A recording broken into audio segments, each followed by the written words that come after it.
Hello friend, कैसे हो आप सभी। निर्जला एकादशी व्रत क्या है। निर्जला एकादशी का महत्व। निर्जला एकादशी व्रत कब है। निर्जला एकादशी के नियम। निर्जला एकादशी पर किन किन वस्तुओं का दान करना चाहिए। निर्जला एकादशी पूजा विधि। निर्जला एकादशी के दिन व्रत को त्यागने के परिणाम क्या होते हैं। निर्जला एकादशी क्यों मनाई जाती है। निर्जला एकादशी का व्रत कैसे किया जाता है। निर्जला एकादशी के क्या लाभ होते हैं। निर्जला एकादशी का मतलब होता है बिना जल ग्रहण किया एकादशी व्रत को करना। इस व्रत के दिन सूर्योदय से लेकर एकादशी के सूर्योदय तक जल और अन्न कुछ भी ग्रहण नहीं करना चाहिए। शास्त्रों के अनुसार निर्जला एकादशी का व्रत करने वाला कोई भी व्यक्ति सभी प्रकार के पापों से मुक्त हो जाता है और सबको मोक्ष की प्राप्ति होती है। इसलिए इस एकादशी के व्रत को समझना और करना अत्यंत आवश्यक है। इस व्रत को सच्चे हृदय से करने से हम अपने द्वारा जाने अनजाने में किए गए पाप से भी मुक्ति पा सकते हैं। निर्जला एकादशी का महत्व। चैत्र मास के शुक्ल पक्ष की एकादशी निर्जला एकादशी या भीमसेनी एकादशी के नाम से प्रसिद्ध है। वैसे तो प्रत्येक एकादशी का अपना महत्व होता है, किंतु साल में 24 एकादशी पड़ती हैं, जिसमें निर्जला एकादशी अपना अलग स्थान रखती है। इस व्रत को कलयुग में कामधेनु के बराबर बताया गया है। इसके अतिरिक्त सामान्य व्रत में निर्जला एकादशी को सबसे श्रेष्ठ बताया गया है। जिस प्रकार नदियों में गंगा, प्रकाशित तत्वों में सूर्य, देवताओं में भगवान विष्णु की प्रधानता है, उसी प्रकार सभी व्रत में निर्जला एकादशी की प्राधान्यता है। ऐसा कहा जाता है कि इस व्रत को करने से सभी प्रकार के रोगों से मुक्ति प्राप्त होती है। हिंदू पंचांग के अनुसार जेठ माह के शुक्ल पक्ष की एकादशी तिथि की शुरुआत 17 जून को सुबह 4:43 से होगी। वही इस तिथि का समापन 18 जून को सुबह 6:24 पर होगा। सनातन धर्म में उदया तिथि का अधिक महत्व है। ऐसे में निर्जला एकादशी व्रत 18 जून को किया जाएगा। निर्जला एकादशी के नियम। जो लोग पूरे साल एक भी एकादशी का व्रत नहीं रख पाते, उन्हें निर्जला एकादशी व्रत अवश्य रखना चाहिए। इस व्रत को करने से 24 एकादशी के व्रत का पुण्य फल प्राप्त होता है। इस व्रत के कुछ नियम होते हैं, जैसे नंबर 1, इस दिन आपको स्वच्छ कपड़ा पहनना चाहिए और स्वच्छ पहनना चाहिए। नंबर 2, इस दिन भगवान विष्णु का ध्यान करना चाहिए। नंबर 3, इस दिन पीले वस्त्र पहनने चाहिए। नंबर 4, निर्जला एकादशी के दिन जल ग्रहण नहीं करना चाहिए, क्योंकि इस व्रत में जल पीना वर्जित माना जाता है। नंबर 5, पूजा समाप्त के बाद ही जल ग्रहण करें।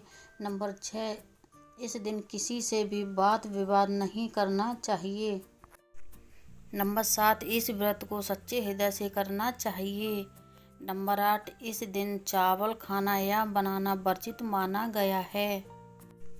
नंबर 9, इस दिन भगवान विष्णु को तुलसी अवश्य अर्पित करनी चाहिए। नंबर 10, इस दिन मिट्टी के बर्तन में शरबत बनाकर दान अवश्य करें। एकादशी के दिन जल्दी उठकर नित्य कार्य से निपट कर स्नान करने के बाद पीले वस्त्र धारण करें।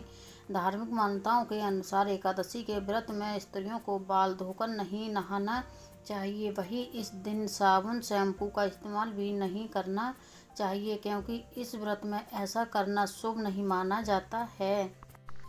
इसके बाद घर के पूजा स्थल की साफ सफाई और करें और पूर्व दिशा की तरफ एक लकड़ी की चौकी रखें। इस पर एक पीला कपड़ा बिछाएं। तत्पश्चात चौकी पर भगवान विष्णु की प्रतिमा को स्थापित करें। इसके बाद विष्णु भगवान को चंदन का तिलक लगाकर फूल, माला, फल, नैवेद्य आदि अर्पित करें और इस बात का ध्यान रखें कि विष्णु जी की पूजा में तुलसी अवश्य चढ़ाएं और भूलकर भी चावल का इस्तेमाल नहीं करना चाहिए। जब यह सारी प्रक्रिया पूरी हो जाए तब इस व्रत की कथा को अवश्य पढ़ें या सुनें।